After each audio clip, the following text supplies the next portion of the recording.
Vader in die hemel, ons is u skape. Ons is u kudde, u volk, deur u hand versorg. En soos die psalmdigter bly is, omdat hy deur die verbond sing van Abraham, Isak en Jakob, en hoe u verbondsvolk soveel guns uit u hand geniet. Bid ons Hemelvader, laat ons dit ook smaak. Laat ons dit ook sien in ons eie lewe. Laat ons dit as gelowiges in hierdie land onder 'n goddelose regering tog ervaar. Hoe u vir u kinders wil sorg.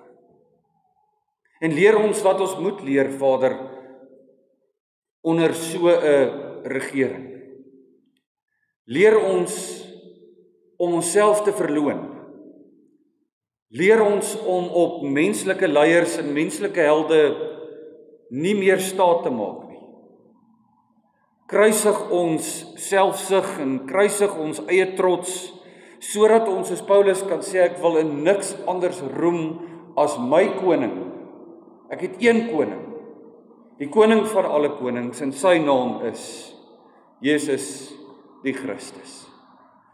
En dan weet ons, Vader, dat ons as gelowiges, wanneer ons so bely, en wanneer ons alle menslike trots in ons laat vaar, sal sien dit wat in Psalm 2 geprofeteer word, dat wêreldleiers teen u sal opstaan, en teenoor u gesalfde, u Messias, u Christus, dat wêreldleiers alles in hulle vermoë sal doen om die mag en die gesag wat Jesus Christus het van hom te ontneem, maar dat u vir hulle lag. En dat u hulle uiteindelik ook 'n voetbank sal maak vir u seun se voete, wanneer hy kom om te oordeel oor die lewendes en die dooies. Wanneer hy kom om sy engele te stuur na die uithoeke van hierdie aarde en te sê, maak by mekaar en laat die skape aan my een kant by mekaar kom en laat die bokke aan die ander kant by mekaar kom. En dan bring u seun selfskeiding, Vader, deur tussen geloof en ongeloof. En ons dankie dat vanweë u krag en die genade ons nou al seker kan wees van die feit dat ons daardie dag onder die skape gereken mag word. Dat u seun Jesus Christus sê, ek is die goeie herder, ek ken my skape en my skape ken my. En dat wanneer ons hier in die erediens saam is, Vader, dan het ons geen ander behoefte as om te luister na die stem van die goeie herder nie. En mag ons, wanneer ons in die geloof hierdie lydingsweg, hierdie Via Dolorosa saam met hom stap na die kruis op Golgotha, mag ons vanoggend weer opnuut in die geloof verryk word, wanneer ons met u woord te doen het. Dankie dat u seën oor ons gemeente nie ophou nie. Dankie dat u aanhou om hierdie gemeente te bly seën en te bly seën en te bly seën. Dankie dat hierdie gemeente getuienis kan wees, dat ons nie stom is of blind is vir u seën nie, maar dat ons weet, dat wat ons het en wat ons is, kom alles van u af. En daarom bid ons ook, Vader, ons bid dat u ons hoe langer hoe meer 'n biddende gemeente sal maak. Dat wanneer iemand swaar kry, wanneer iemand eensaam is, wanneer iemand moedeloos of depressief is, wanneer iemand siek is, wanneer iemand geweldig hartseer is, dat ons as geloofsfamilie kan sê, ons het werklik waar medegelowiges wat aan ons dink en vir ons bid. Dankie dat daar so 'n werking van u Gees in hierdie gemeente teenwoordig is. Vader in die hemel, ons sluit aan hierdie gebed. Nie met 'n woord nie, maar met u seun. U seun wat gesê het, ek is die Amen, die waaragtige, die getroue. In sy naam alleen. Amen.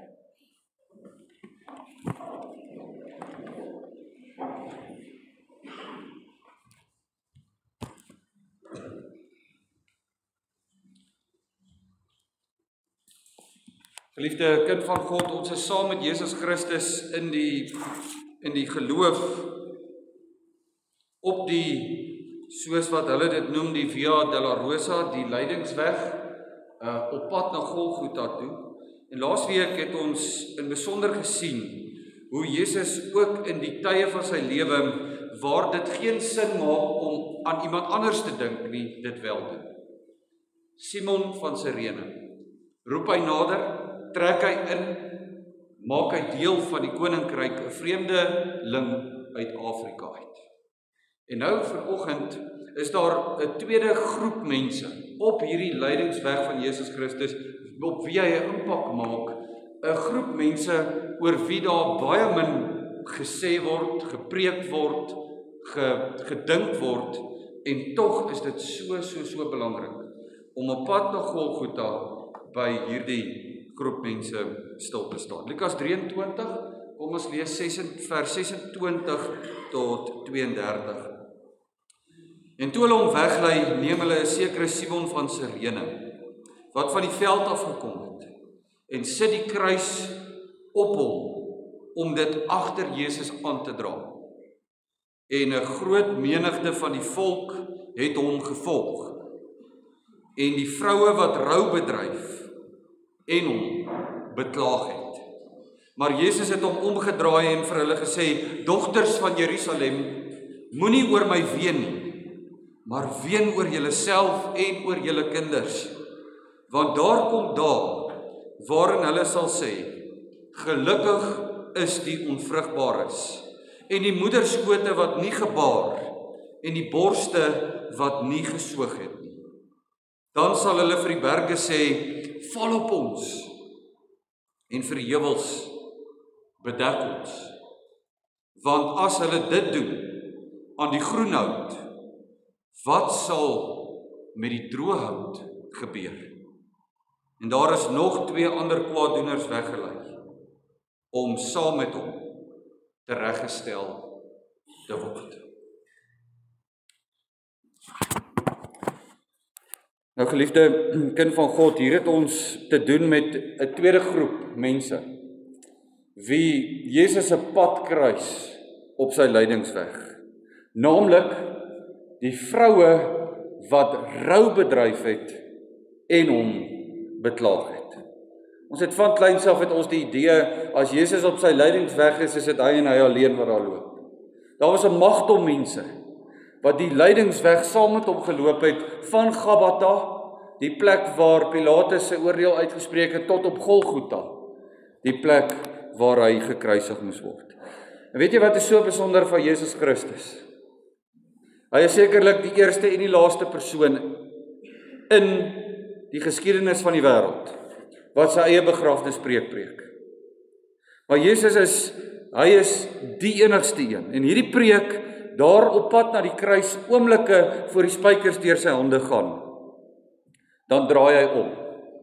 Selfde aksie as wat daar staan, toe Petrus hom verloon het en die haan gekraai het, staan daar en Jesus het omgedraai en hy het vir Petrus gekyk. Daar's iets dieper hieraan. Jesus het omgedraai en hy het vir hierdie klomp vroue wat so te kere gaan oor hom, het hy sy begrafnispreek gepreek. En nou hoor ons gewoonlik op 'n begrafnis, man, moenie huil nie. Troos vir jou. Genade vir jou. Jou geliefde is waar hy moet wees. Hoe klink Jesus se begrafnispreek? Hy sê huil. Huil. Maar moenie oor my huil nie. Huil oor julleself en oor julle kinders. Dit is die wonderlike dat Jesus se wese nie net in sy lewe nie, maar ook 'n paar ure voor sy dood, 'n paar minute voor die kruis selfopofferend is. Hy is op hierdie lydingsweg, hierdie weg van smarte, van die roete, soos ons gesê het, van Gabata na Golgotha toe. En volgens die apokriewe geskrifte is daar nog 'n paar dinge wat met Jesus op hierdie lydingsweg gebeur. Die houtkruis word op sy skouers gelê, dan val Jesus een keer, dan sien hy sy ma, Maria, dan roep hulle vir Simon van Sirene om nader te kom om die kruis verder te dra. Dan kom 'n vrou met die naam Veronica op sy lydingsweg oor sy pad, wat sy gesig kom afvee. Jesus, wat dan vir die tweede keer val, en dan by die kruis omdraai, in sy begrafnispreek vir hierdie klomp vroue dan preek. Dit klink dalk toevallig. Jesus wat hier vir 'n klomp vroue net voordat hy aan die kruis gaan hang, wil bedank, amper soos 'n bedankingsbrief op 'n begrafnis. Dankie dat julle gekom het, dankie dat julle hier is, dankie dat julle oor my huil. Nee, die Ou Testament, honderde jare terug, is nie toevallig nie, profeteer hierdie gebeure. Sagaria 12 vers 10 tot 14 sê, dat Jesus, 'n paar minute voor hy aan die kruis opgetrek sou word, sou hy vir mense om die kruis sê, daar sal in daardie dag in Jerusalem groter rou bekla wees as in die dae van Hadad Rimon, toe die goeie koning Joshua, een van die min goeie konings, tot sterwe gekom het en die volk so geweldig hartseer was. Jy kan jou die diepte van die kruis nie indink as jy nie die Ou Testament wil lees nie. Want die kruisgebeure van die begin tot die einde is niks anders as 'n klomp Ou Testamentiese profesieë wat in vervulling gaan. Alles rondom die kruisgebeure wys terug na die Ou Testament. Letterlik staan daar dat hierdie vroue op hulle bors geslaan het. Dit is 'n algemene teken van rou in daardie tyd. As dink aan die tollenaar ook. Toe hy onder 'n begrip kom van sy eie sonde, wat doen hy? Daar staan hy het hard met sy vuis op sy bors geslaan en gesê, wees my arme sondaar genadig. Maar die interessante van hierdie vroue wat hom gevolg het, is dat dit hulle werk was. Dit was hulle werk om te gaan huil wanneer 'n persoon ter dood veroordeel is en uit Jerusalem op Golgotha gekruisig moes word. Dink bietjie daaroor. Jy dink dalk jou werk is nie lekker nie. Jy dink dalk negatief oor jou werk. Jy is dalk nie lus om môre te gaan werk nie. Jy kon hierdie werk gehad het. Hierdie vroue is betaal om te huil op 'n begrafnis. En dit is wat hier gebeur. Hulle loop met 'n verskriklike geskreeu en 'n gehuil en geluide amper oordrewe saam met Jesus Christus, saam met Simon van Sirene na Golgotha toe. Daar was sekerlik van hulle wat dit bedoel het. Sekerlik van hulle wat vir Jesus innig jammer gevoel het, maar vir die meeste van hulle was dit 'n brood en botter saak. As ek nie nou gaan huil nie, kry ek nie geld nie, is my kinders honger. En daar op die pad na die kruis, draai Jesus homself om vir hierdie vroue te preek. En baie opmerklik is dat Jesus hier nie gerus stel nie. Jesus vee nie trane af op sy eie begrafnisdiens nie. Hy moedig dit aan. Moenie bekommerd wees nie. Ek gaan wel sterf, maar op die 3de dag staan ek op en dan oorwin ek die dood en dan gaan ek na my Vader toe en ek kom terug om julle te kom haal nie. Nee. Is daar enige troos in hierdie woorde van Jesus oomblikke voor hy aan die kruis opgetrek word? Jesus vermaan hulle om nie oor hom te huil nie. Nou dit is moeilik, want maak nie saak hoe koue, harde mens jy is. Maak nie saak hoe harde lewe jy gehad het en wat se hoë mure jou hart om het nie.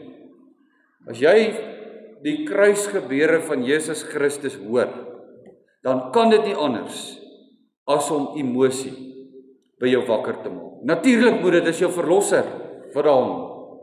Hierdie woorde sluit aan op die reaksie op die mense wat in Jerusalem geskreeu het. 'n Paar ure terug staan Jesus daar, hy en Barabbas in Matteus 27 vers 25 en dan vra Pilatus, wie moet ek vir julle loslaat? Dan sê hulle Barabbas. Vra hulle wat moet met Jesus die Christus gebeur? Dan staan daar hulle amper buite hulle self, kruisig hom. En om dit meer gewig te gee, sê hulle, laat sy bloed op ons en ons kinders kom. Grootste fout wat jy in jou lewe kan maak. Laat sy bloed, sy oordeelsbloed, op ons en ons kinders kom. Nou waarsku Jesus op pad. Pas op dat dit waarvoor julle gewens het, nie bewaarheid word nie. Huil eerder oor julleself en oor julle kinders. Nou dit is so, as jy 'n ouer is, veral met klein kindertjies en daardie kindertjies word siek, dan is dit 'n ander tipe bekommernis. Dis 'n bekommernis wat jy het oor daai kind wat jy nie eers oor jouself het nie, wanneer jy siek is. Dis wat Jesus hier sê. Huil oor julle en oor julle kinders. En dan wys Jesus ons hoekom ons moet huil. Hy wys vooruit, nie net na die verwoesting van Jerusalem 40 jaar na sy kruisdood nie, deur die Romeine nie, maar na die wederkoms, die tyd wat nog op pad is. Daar kom sê Jesus, daar kom 'n tyd waar dit so verskriklik gaan vir julle kinders, dat julle sal sê, gelukkig is die kinderloses. Gelukkig is die moederskote wat nie gebaar het en die borste wat nie gesoog het nie. Tog was dit in daardie tyd vir 'n vrou iets ondenkbaar. Ons dink altyd terug van die tyd van Hanna af, hoe dit 'n vroue hart roer en aanraak as sy kinderloos is. En in daardie tyd dieselfde. Om kinderloos te wees in daardie tyd was vir 'n vrou iets verskrikliks. Dit het lewenslange verdriet beteken. En om uiteindelik daardie kindjie in die wêreld te bring, was een van die wonderlikste dinge wat 'n vrou kon beleef. Maar in die tye wat kom, sal die wat kinders het, nie as gelukkig beskryf word nie. Die tye wat op pad is voor die wederkoms, sal die ongelowiges nie net gelukkig geag word as hulle kinderloos is nie. Hulle sal ook wens hulle is dood. Kyk wat staan in vers 30. Daar staan, dan sal hulle vir die berge sê, val op ons, en vir die heuwels bedek ons. Met ander woorde, 'n skielike dood. Vat my tog net hier weg. Hierdie gebeure beskryf, geliefde kind van God, hoe verskriklik God se oordeel gaan wees. Weereens, nie woorde wat Jesus opmaak nie, woorde wat uit die Ou Testament kom. Hosea 10 vers 8, daar staan, berge bedek ons, heuwels val op ons. Identies dieselfde woorde wat Jesus Christus gebruik. En dan sluit Jesus sy begrafnispreek af met 'n spreekwoord. Vers 31. Want as hulle dit aan my gedoen het, as hulle dit aan die groenhout gedoen het, hoeveel te meer nie aan die droë hout. Nou wat beteken dit? Weereens verklaar Christus die Ou Testament minute voor die spykers deur sy hande en voete boor. Jesegiel 20 vers 47 stuur God die profeet na Juda toe om vir hulle te gaan sê, in my oordeel oor julle, omdat julle afgode aanbid, steek ek 'n vuur in jou aan. Ek steek 'n vuur in jou aan wat elke groen boom en elke droë stuk hout sal verteer. En die uitgeslaande vlam sal nie uitgeblus word nie. Nou in ons kultuur is dit baie algemeen. Die gedagte en idee van vuurmaak. En baie van ons het sekerlik ook al met nat hout vuur gemaak. En jy sal weet hoe baie sukkel jy. Dan is dit nie eers groen hout nie, dis sommer net droë hout wat droog lyk maar wat nat is. Jy staan daar met koerantpapiere en waai, jy blaas net om te kyk dat daar 'n vlammetjie in die lewe hou. Nou wat sê God in terme van sy oordeel? Christus waarsku dat die vuur wat op pad is, warm genoeg is om groenhout te verbrand. Groenhout verwysende na 'n boom wat eintlik nog die vermoë het om te kan groei. 'n Boom in wie daar nog lewe is, wat die vermoë het om te kan vrug dra. En die belangrike is dat hierdie sin so geskryf is, die eerste deel handel is geskryf in die teenwoordige tyd, naamlik die groenhout. Nou, maar die droë hout in die toekomstige tyd. Met ander woorde, Jesus verwys hier na homself. Hy sê, ek is die groenhout. En as die Romeinse soldate dit met die groenhout kan doen, hoeveel te meer nie in die toekoms met die droë hout nie. En dan sê een van die gereformeerde geleerdes, Sidney Greidanus, 'n treffende aanhaling. Hy sê Jesus was onskuldig in alles. Ons erken en ons bely dit ook. Al was hy mens, het hy nooit sonde gehad of geken nie. Hy was perfek volmaak. Hy was onskuldig. Nou as die onskuldige sulke behandeling en lyding moes deurgaan onder God se oordeel, kan jy jouself indink wat die skuldige moet deurgaan wanneer God se oordeel weer oor hierdie wêreld moet losbreek. As Jesus Christus, wat nie een sonde geken of gedoen het nie, daar aan die kruis moes boet vir sy lewe, en hy is die groen hout wat nie maklik brand nie. Hoe maklik gaan die droë hout nie vlam vat wanneer God se oordeel weer op pad is nie. Groen hout dui op lewe.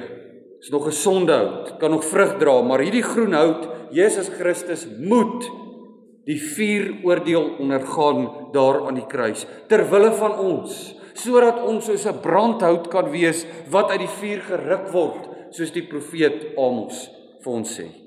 Hy het ter wille van ons en ons sondaars, en hier is jou troos vanoggend. Hy het ter wille van ons en ons sondaars, het hy die oordeelsvuur van die Vader daar aan die kruis deurgegaan, wat groen hout in 'n oomblik verteer. 'n Boom wat dit nie verdien het, ter wille van dooie hout, naamlik ons. En as ek myself sien as 'n stuk dooie hout, in sonde ontvang en gebore, dan verstaan ek hoekom Jesus sê, huil oor jouself, huil oor jou kinders. En dan besef Jesus, besef ons, deur hierdie preek, hierdie begrafnispreek van hom, hoe geweldig groot hierdie oordeel is. Hy gaan sy lewe moet aflê vir ons, die Vader se uitverkore dorre hout, gaan hy sy lewe moet aflê. En daarom waarsku Jesus een laaste keer voordat hy aan die kruis opgetrek word om daar te sterwe. Jerusalem het geweier om haarself te laat end op die lewende stam, ek, die Messias. Wie op hom ingeplant is, sal groei. Wie op hom ingeplant is, sal lewe tot in ewigheid. En daarom waarsku Jesus, Lukas 3 vers 9, elke boom wat geen goeie vrugte dra nie, sal uitgekap en in die vuur gegooi word. Hierdie oordeel, dogters van Jerusalem, hang bo julle koppe. Hang bo julle koppe soos 'n swaard, wees eerder daaroor bekommerd. Wees oor julleself en julle kinders bekommerd, nie oor my nie. Die mooi en die wonderlike van Jesus se hart is, al moet hy die oordeel aankondig, hy doen dit nooit uit wraak nie.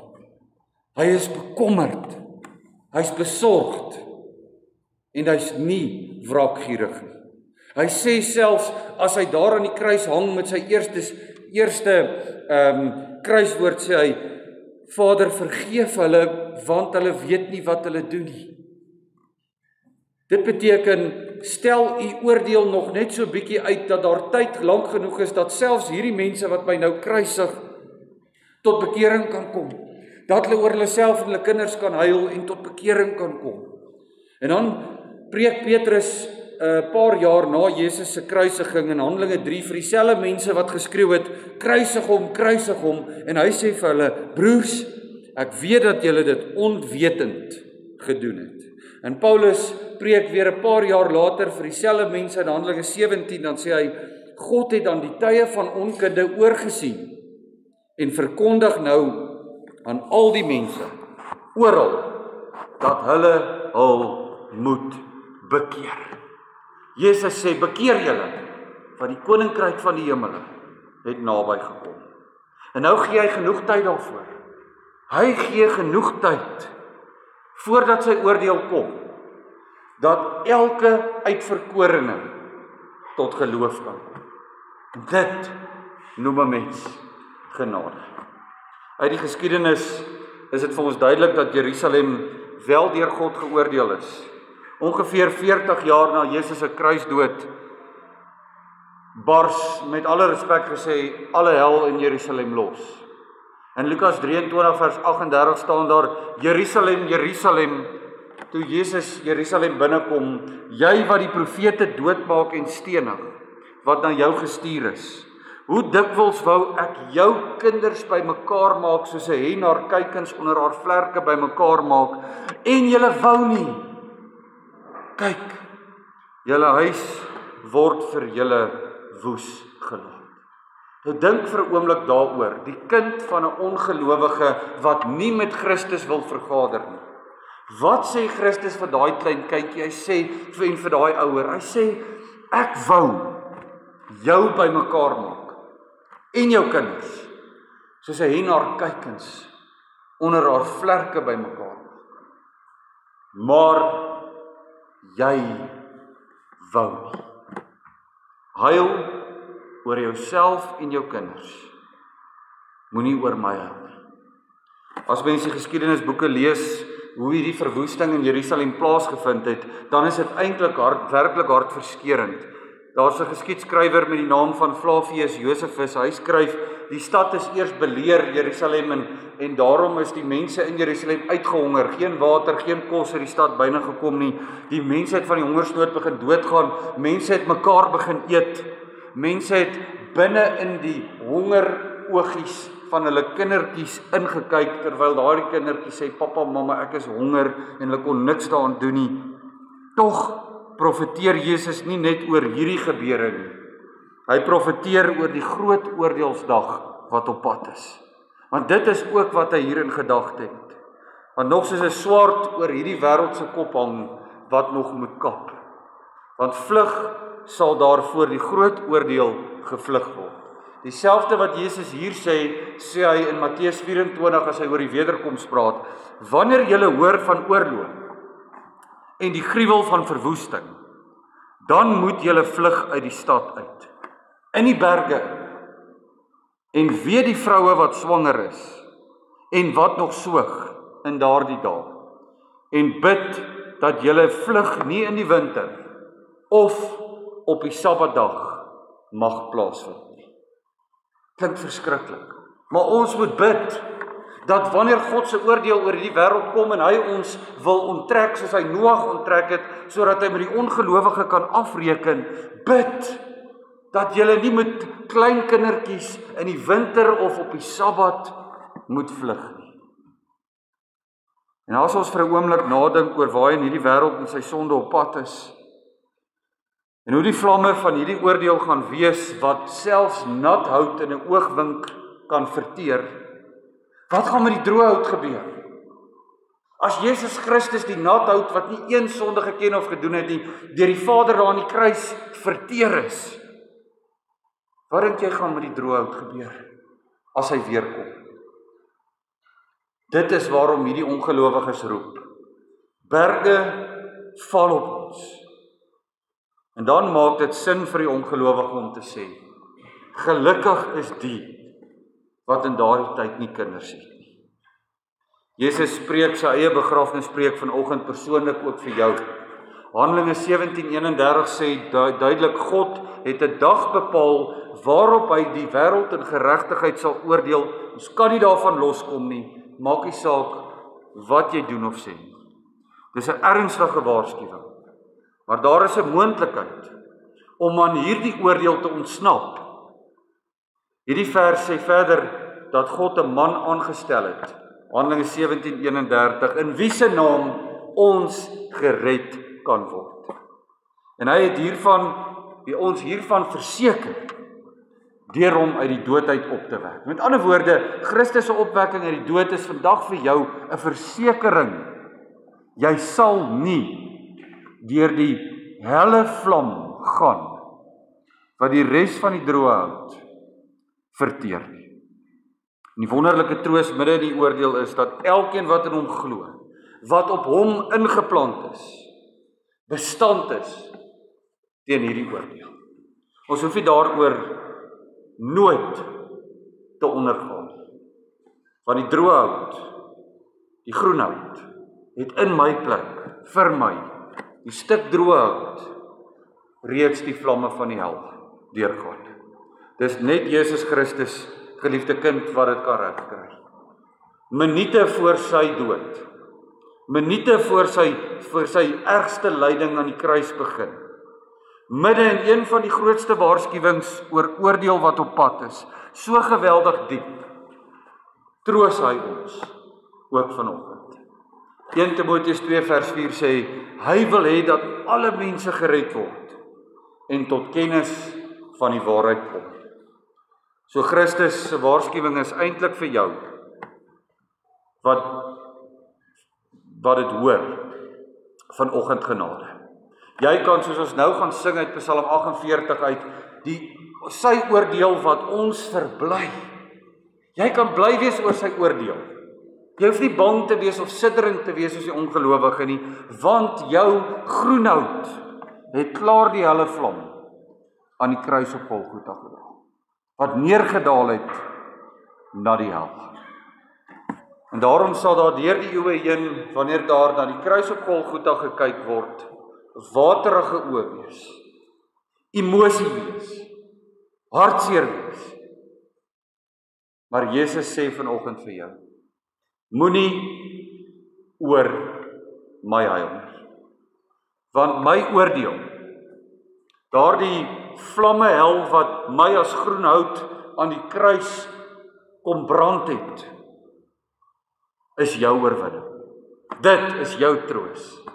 Huil oor jouself, huil oor jou kinders se sonde. Gaan vra jouself die vraag af, wanneer laas het jy oor jouself gehuil? Ons is geneig om te huil oor ander mense wat oor hulle aan ons doen en hoe hulle ons te nakom. Wanneer laas het ek oor myself gaan huil? Oor my eie sonde, oor my kinders se sonde. Want sy oordeel is my oorwinning. Die sonde wat Jesus se dood veroorsaak, dit is my sonde. Kom ek stel dit anders. Dis my sonde wat Jesus se dood veroorsaak en genoodsaak het. As ons nie sonde gehad het, het Jesus nie nodig gehad om te sterf nie. Dis my sonde wat hom aan daardie kruis vasspyker. En daarom sê sy eie broer in Jakobus 4 vers 9, weeklaag, treur, ween, laat julle gelag en treurigheid verander word en julle blydskap en bedruktheid. Verneder julle voor die Here. En wat sal dan gebeur? Hy sal julle verhoog. Kom vat vanoggend jou botteltjie trane, wat jy al in jou bed, in jou kamer, in jou motor, by jou werk, waar ook al, op begrafnisse, daardie botteltjie trane, sê die psalmdigter, wat jy al vol gehuil het oor jouself en oor jou kinders. Kom vat hom. Gaan sit hom daar aan die kruis van Golgotha, sy voet neer, daar in die skaduwee van die kruis. Trane, nie oor Jesus nie, maar oor myself en oor my kinders. Want as Jesus se disippels agterkom dat die tyd op hande is vir sy kruisdood, dan huil hulle oor hom. Hulle wil hê hy moet nie van hulle al weggaan nie. Maar Jesus antwoord sy disippels soos elkeen wat deur die eeue met trane op hom gewag het. Johannes 16:22, julle het dan nou ook droefheid, maar ek sal julle weer sien, en julle harte sal bly word, en niemand neem julle blydskap ooit van julle af weg nie. Want op pad na die kruis, net voor Jesus Christus opgetrek word met daardie dwarsbalk aan die kruis op, om vasgenaal te word daar, as groen hout daar verbrand te word vir my, as stuk droë hout vol sonde, draai hy een laaste keer om, en hy preek sy begrafnispreek. Dogters van Jerusalem, moenie oor my ween, maar ween oor julleself en oor julle kinders. Amen. Kom ons bid saam.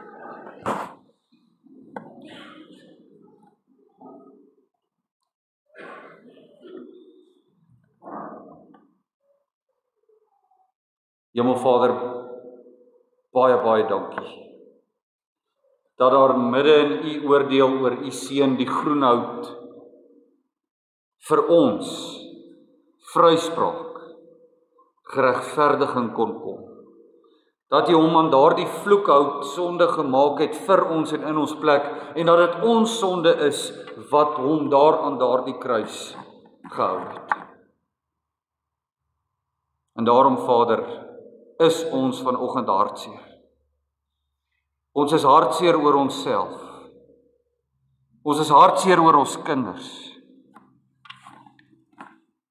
Maar ons is so onsaglik dankbaar bly oor U Seun Jesus Christus. Wat die oordeelvlam waarvoor groen hout nie eers kan bestaan nie, vir ons as droë hout van af weggehou het. En dit leer U Seun Jesus Christus daar aan die voet van die paal wat geplant is op Golgotha, terwyl hy met daardie dwarsbalk en die spykers deur sy hande opgetrek word, draai hy een laaste keer om en hy sê vir ons: moenie oor my ween nie. Wees bly oor dit wat hier gaan gebeur. God se oordeel, die Vader se oordeel oor my, gaan jou verbly, gaan jou kinders verbly. Maar huil oor die toestand waarin die sondeval jou en jou kinders gedompel het. En wees dankbaar dat by die finale oordeel, wanneer die goddelose na die berge hardloop en vra, val op ons en verpletter ons, jy nie deel sal wees van daardie geweldige oordeel wat oor die wêreld sal kom. Hemelvader, dankie vir Jesus se begrafnispreek. Dogters van Jerusalem, moenie oor my ween nie, maar ween oor julleself en julle kinders. Amen.